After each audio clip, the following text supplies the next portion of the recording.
Hello everyone, Venris here, and today we have something a bit different. I know I say that very often, but it's actually something different. This is the situation that we actually never had in Total War Warhammer modding, at least for almost 9 years when I'm modding this game. But first of all, we have a new patch for the game, patch 6.1, that I wanted to start modding on. We have some additional content to Kislev, to Tzeentch, some new units. I was like, okay, let's start it. Will be fun. And I was expecting the update to be updated in like a week or two because there is it's not that much work. It's not a DLC size, content that we need to work on. So don't worry about that. But the funny thing is that I think it's a bug that I'm really hoping that CA is fixing right now. Is that sorry, they are fixing it. So if you're using big letters, uppercases in your mods, tables, PNG files, scripts, and so on, then your mod is going to crash. How many mods use that? Most of them, if all of them. Like, if you look on SFO, as you can see, almost all of it, all the tables are using large letters. You can see them here, yes, large letters here. So even if fixing SFO right now would make that everything is dead, like totally dead, I cannot fix it.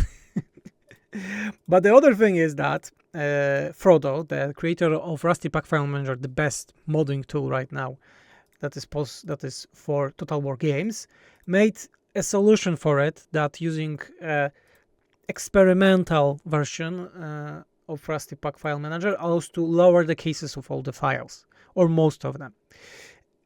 It's a good solution that allows it to fix it, but it doesn't change the fact that it's really hard to test anything right now. But as I said, Creative Assembly is working on a solution right now, but it makes that I cannot start modding. So we will need to wait a bit more. I hope day or two max until Creative Assembly fixes that problem, so we can just sit down and start working normally. Until then, I will play vanilla a bit. I will test Kislev and the Tzeentch changes and see what we have there, what could be incorporated in SFO. I assume most of it, if not all of it, of the changes will be incorporated. Most cases, of course, there will be some stuff that the numbers needs to be adjusted and so on. You know how it is in SFO. We change the values to the SFO balance, so it's a bit different. As for the patch itself, we have new units, non-gown grenadiers, we have Gnoblar Flingers, you have Kairos fragments of sorcery, so Kairos is able to have all the Lords of Magic, not the all, but he can change the Lords of Magic to his liking depending on which slot you open. Shame that it's nothing more, because it's like campaign wise, mechanically he still don't have any mechanics as a campaign. Availability were moved for Tzeentch buildings, the thing that we did ages ago, but yet again it's good that they are adding this to vanilla, some starting traits and so on. Kislev, way more changes, like the Court and Orthodoxy full rework we have here. We have the foundations, how they call it, the just the buffs based on the Orthodoxy or the Ice Court, and you can just get those bonuses if you fail the followers that call it. There's no other followers right now. The devotion was changed. The devotion right now is just a public order, so this is quite interesting. For the first time in game, we are using public order as an actual resource. I hope that this is moddable, so we can do it for other factions, that you can actually use some cool stuff to, use the public order or control, how it's called in Warhammer 3. Cool thing is that you can actually spend this to give army abilities to your armies. So the thing that was normally on top, incantations, I think it was called, I don't remember. For the Kislev now, it's the same thing. That's more or less the same thing, but it gives you army ability for the specific armies. You can invoke them, invocations, yes, using the public order for your armies. Very cool idea, I like it. Settlement invocations, similar thing, you use it to get some bonuses. So they are like more glorified edicts, let's call it. We have the atamans. Atamans can attack from settlements right now, which is very cool because they were no-brainer thing. Like atamans a lot, but yes, we are getting it, so it's fine. Mother Ostankya can teleport to Kislev right now. She's starting with the dilemma, so she can stay in Nagaroth or just teleport to Kislev. Really cool change. Some improvements to her stuff. Ice Court training. Now the time is reduced and it shows the specific traits. Cool thing. The dilemmas are better, not random.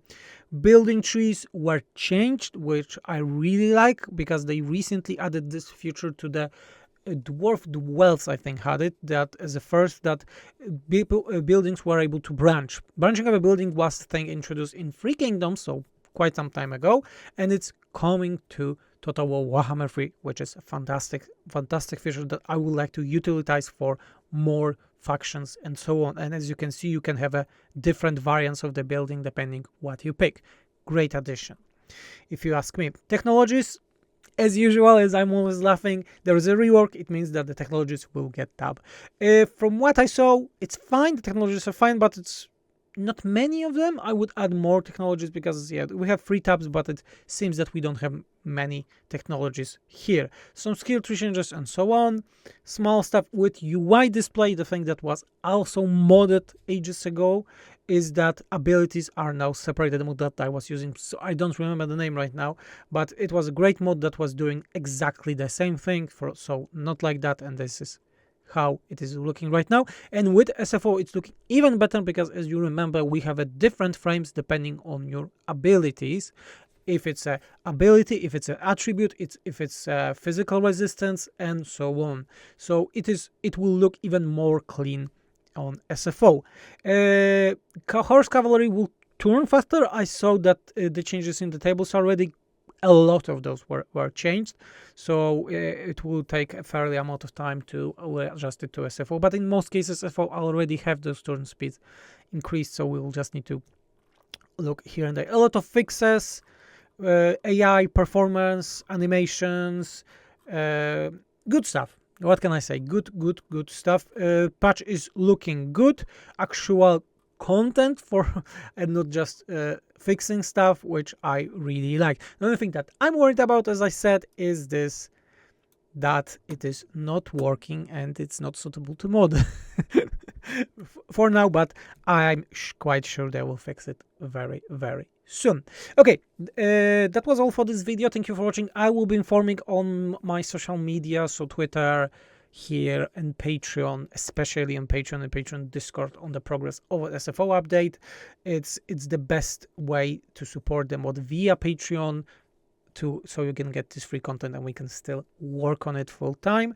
Other stuff is that Whispers of Dale is my standalone game, is getting a discount. It has a discount since this spring summer sale, and it's like last 2 days right now, especially that we recently published a big update with history and story elements, more campaign stuff, and more to come for our game. So yes, thank you everyone for watching. Remember to like, subscribe, and comment on the video. I was Vendry, I'm out. Bye!